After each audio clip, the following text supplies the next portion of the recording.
Super excited about this French Provincial set that I just picked up off of Facebook Marketplace, and I can't wait to redo it and give it a new life. So I picked this set up for $125 from a woman who this was her baby furniture, and she trusted me to get it redone and into the hands of someone that would love it. So my first step is going to be doing a light scuff sand. I had already cleaned it and removed all the hardware. I'm roughing up the surface a little bit so that my paint will stick. Also, it helps get off any scuffs that happen to be on the surface when you're dealing with furniture that is from 1979.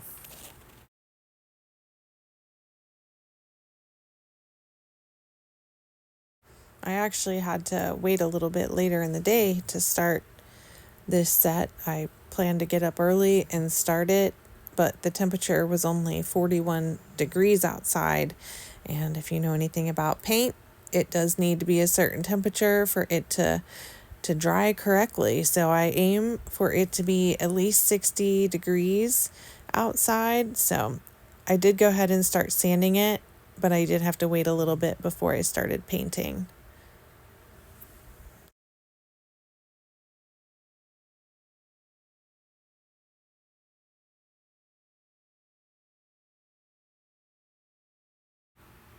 So after a quick wipe down, it's time to start laying some paint down. Now, I've had people ask me, don't you sand all the finish off? It really depends on the piece. This already had a really good finish on it that was not failing. It's also not completely wood. Most furniture is actually not solid wood. You deal with veneers and MDF and particle board, sometimes even plastic. So what you just really want to make sure of is that your surface is clean. The finish that is on there is not failing in any way with chipping or cracking off paint.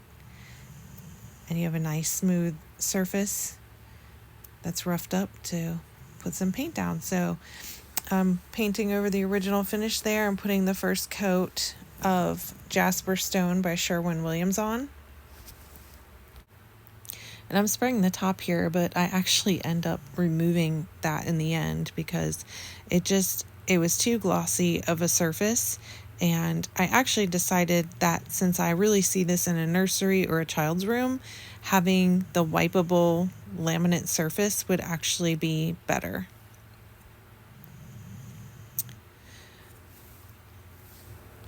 Once I have my piece prepped and cleaned and scuff sanded, it really only takes me about 6 minutes to get a coat of paint onto the 3 pieces of furniture.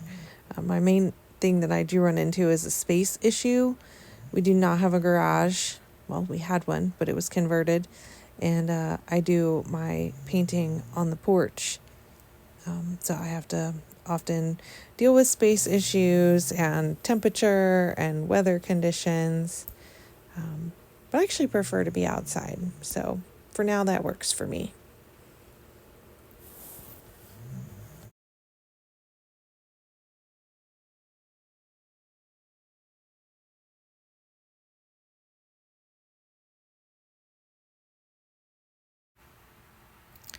So I used to have a rule that if it had legs, I would flip it upside down. I don't do that on dressers anymore. I feel like I'm able to get all the areas with them up and down.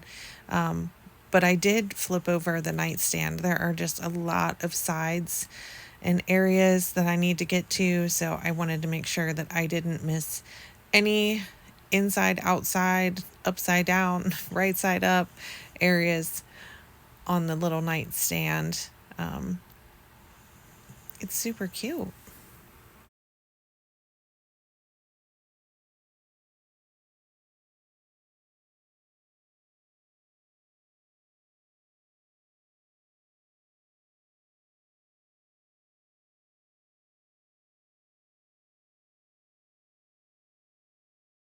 Finish that up, I will paint the drawers. Sometimes I do paint with the drawers in. It depends on if it's a flush fit drawer or if the drawers kind of go around the outside of the casing of the dresser. This one, that was the case, and they were kind of thick on the edges, so I wanted to make sure that I could get a really good coat on them and a really good coat on the case. Again, I'm dealing with a space issue right now. It looks like trying to move some drawers around so that I can get in there where I need to be. I love doing sets, but space is something that I really do struggle with. So hopefully at some point I'll have a better place to paint. I did end up doing 3 coats of paint on this entire piece, and I don't show all of those. And then I did 2 coats of a clear coat of satin water-based sealer.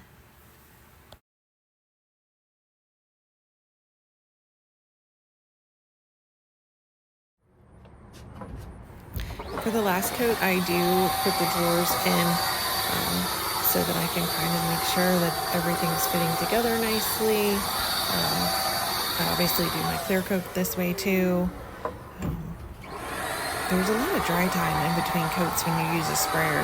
It's very quick laying the paint down, but you do still have to deal with paint drying. And sometimes when you dilute the paint so it flows well through your sprayer, the dry time is actually longer. So it can take anywhere from 5 to 6 hours for me to get all of the coats of paint that I need on my piece.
So it's really hard for you to see that jasper stone color, but it looks absolutely gorgeous when I get the hardware, a really pretty gold color. I used to use spray paint a lot, but I started using gilding wax, and I really like it because it just has a completely different finish, and it really pops against the jasper stone color. Of course, I have sped this part of the video up. I am not quite that fast at doing that. And you also have to clear coat those once they are set up before attaching them back to the piece.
So here they are all dry, and you can really see that really gorgeous gold color.